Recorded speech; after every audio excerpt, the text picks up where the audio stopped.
인구 감소 속도가 빨라지고 있는 우리나라를 놓고 세계사에 유례없는 인구 소멸 수준의 감소라는 진단이 나오고 있습니다.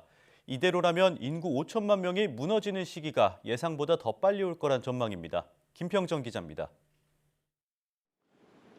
다음 달 폐교를 앞둔 서울 화양초등학교입니다. 지난해 84명만 다닐 정도로 학생 수가 줄어 결국 문을 닫는 겁니다. 실제로 지난해 서울은 전국에서 가장 아이를 적게 낳는 도시가 됐습니다. 여성 1명이 평생 낳을 것으로 예상하는 아이의 수인 합계 출산율이 0.59명에 불과해 0.78명인 전국 평균 합계 출산율보다도 낮았습니다.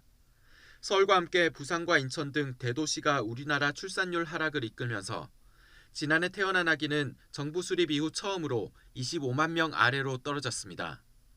사망자 수가 37만 명인 점을 고려하면 사망자에서 출생아를 뺀 12만 3천여 명만큼 인구가 자연 감소했다는 계산이 나옵니다.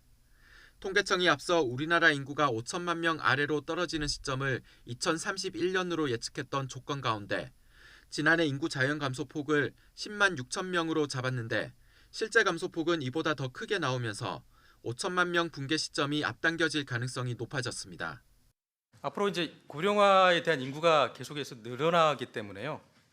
아무래도 사망자 숫자도 늘어날 것이고, 그다음에 이제 출생아는 적어지다 보면 세계사에서 유례를 찾기 어려운 우리나라의 인구 감소는 국민연금 부담과 병력 손실을 늘리고 잠재 성장률을 끌어내리는 등 사회와 경제 전반에 걸쳐 문제를 키우고 있습니다.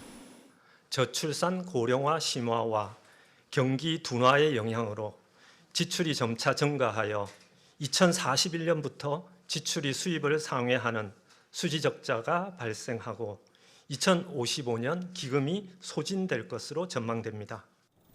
16년 동안 280조 원의 정부 예산이 투입됐는데도 출생아 수의 급격한 감소를 막지 못한 만큼 앞으로는 육아는 물론 주거와 일자리, 지방 균형 발전 등 전방위에 걸친 특단의 대책이 나와야 한다는 목소리가 커지고 있습니다. YTN 김평정입니다.